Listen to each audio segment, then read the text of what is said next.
បាទសួស្តីបងប្អូនអរគ្នាក្រោយពីបងប្អូនបានធ្វើការដំឡើង Express VPN រួចហើយក៏ដូចជាធ្វើ block connection និងធ្វើការ clone app Facebook បានរួចរាល់អស់ហើយឥឡូវយើងមកមើលពីការធ្វើ sample អញ្ចឹងការធ្វើ sample គឺមានអត្ថប្រយោជន៍មួយគឺអ្នកគ្នាមិនចាំបាច់ធ្វើការរៀបចំឬក៏ដំឡើង Express VPN ពីម្ដងទេបើសិនបើអ្នកគ្នាចង់បង្កើតផ្ទាំងថ្មីនៃ LD មួយទៀតបាទអញ្ចឹងឥឡូវយើងមកធ្វើទាំងអស់គ្នាអ្នកគ្នាចូលមក right click លើ app របស់ LD player រួចអ្នកគ្នាចុចវាថា open file location បាទបន្តមកទៀតអ្នកគ្នាចុចនៅកន្លែងនេះ DN multi player នេះអ្នកគ្នា right click យកពាក្យថា send to desktop បាទអញ្ចឹងវានឹងបង្កើតនៅ shortcut របស់ multi LD player ហើយ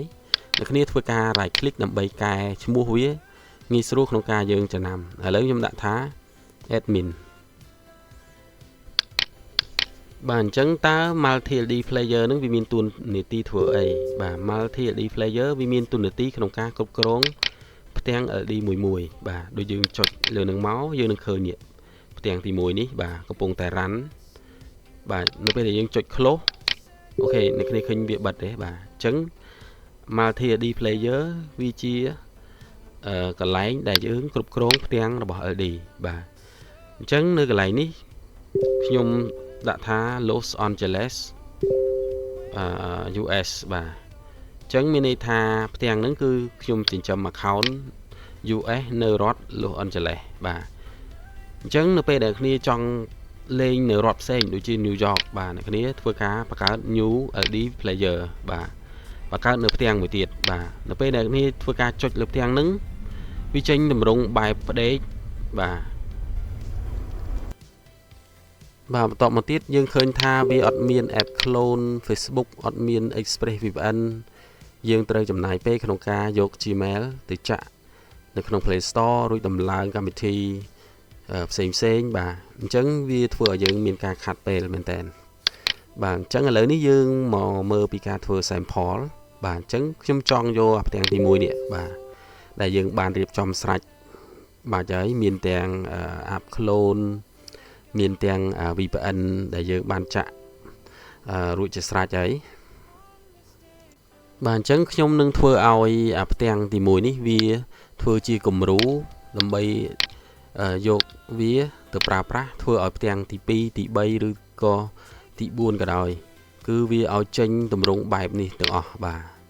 អញ្ចឹងអ្នកគ្នាបិទវាសិនមកបាទអញ្ចឹងអ្នកគ្នាត្រូវចុចនៅកន្លែងនេះបាទចុចនៅកន្លែងនេះមកយកពាក្យថា backup បាទបន្តមកទៀតអ្នកគ្នាត្រូវសរសេរឈ្មោះចំណាំមកឥឡូវខ្ញុំដាក់ថាmy sample បាទខ្ញុំដាក់ឈ្មោះអញ្ចឹងបាទបន្តមកយើងចុចកន្លែង save នេះមកអញ្ចឹងវានឹងធ្វើការ backup file នៅក្នុង LD ទី1ហើយក្រោយពីអ្នកគ្នាធ្វើការ backup ចប់សពគ្រប់វានឹងចេញបែបនេះអញ្ចឹងអ្នកគ្នាចង់ធ្វើឲ្យផ្ទាំងទី2នេះមានលក្ខណៈដូចនឹងផ្ទាំងទី1មាន app clone មានកម្មវិធី Express អីគឺអ្នកគ្នាចុចនៅកន្លែងនេះមកក៏ប៉ុន្តែអ្នកគ្នាអត់យក backup ទេគឺយកពាក្យថា restore បាទបន្តមកអ្នកគ្នាអូសរមើលគំរូរបស់យើងគឺ my sample បាទរួចអ្នកគ្នាចុចពាក្យថា open នៅពេលនេះគឺផ្ទាំងទី2នឹងយកគំរូទៅតាមផ្ទាំងទី1ដែលជា sample បាទអញ្ចឹងយើងរងចាំមួយ plate មកបាទអញ្ចឹងក្រោយពីយើងធ្វើការ restore ចប់សពគ្រប់ហើយនៅពេលដែលយើងធ្វើការបើកនៅផ្ទាំងទី2អញ្ចឹងយើងនឹងសង្កេតឃើញថាផ្ទាំងទី2គឺវាមានលក្ខណៈថ្មីដោយលើកនេះគឺវាមានទាំង app clone Facebook ក៏ដូចជាមាននៅ Express VPN ដំឡើងរួចជាស្រេចមានទាំងការធ្វើ block connection ដូចនឹងផ្ទាំងទី1ដែលជាគំរូអញ្ចឹងមានន័យថាយើងធ្វើបែបនេះគឺងាយស្រួលបាទយើងអត់ចំណាយពេលក្នុងការដំឡើងម្ដងទៀតទេនៅពេលដែលយើងបង្កើត LD ផ្ទាំងថ្មីបាទអញ្ចឹងបន្តមកទៀតគឺអ្នកគ្នាគ្រាន់តែធ្វើការបដូរ server ថ្មីនៅពេលអ្នកគ្នា restore រួចរាល់គឺអ្នកគ្នាគ្រាន់តែចុចពាក្យថា try again នេះមក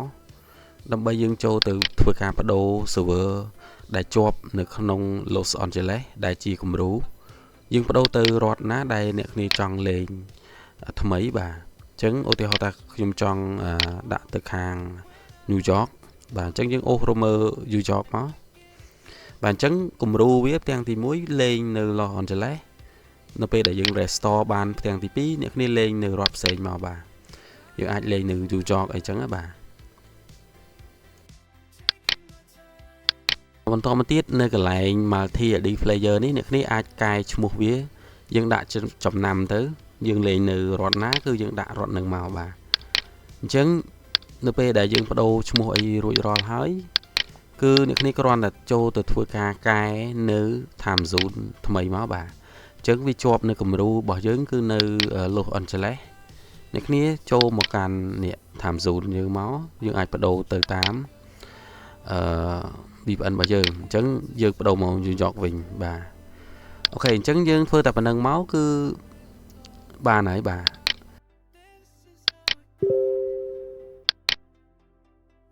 បាទនៅពេលនេះគឺយើងមានពីររដ្ឋហើយគឺ Los Angeles និង New York អ្នកគ្នាចង់បន្ថែមថ្មីគឺយើងចុចកន្លែង New នេះមកបន្តមកអ្នកគ្នាធ្វើដូចមុនអញ្ចឹងគឺធ្វើការ restore ពី sample របស់យើងអញ្ចឹងអ្នកគ្នាចង់ធ្វើប្រមាណផ្ទាំងទៀតក៏បានដែររាប់រយផ្ទាំងក៏បានដែរឲ្យតែម៉ាស៊ីនរបស់យើងគឺអូសរួចបាទអញ្ចឹង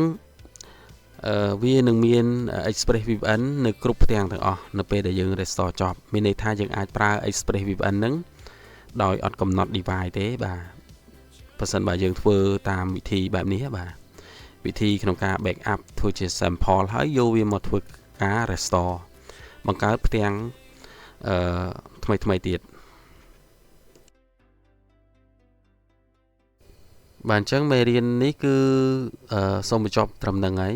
អញ្ចឹងមេរៀនក្រោយអ្នកគ្នានឹងបានរៀនពីការដូចជាការ reg account US ជាដើមបាទអញ្ចឹងអ្នកគ្នាកុំភ្លេចធ្វើការចុច subscribe ក៏ដូចជាដាក់រូបកណ្ដឹងដើម្បីទទួលបានមេរៀនថ្មីទៀតបាទអរគុណច្រើន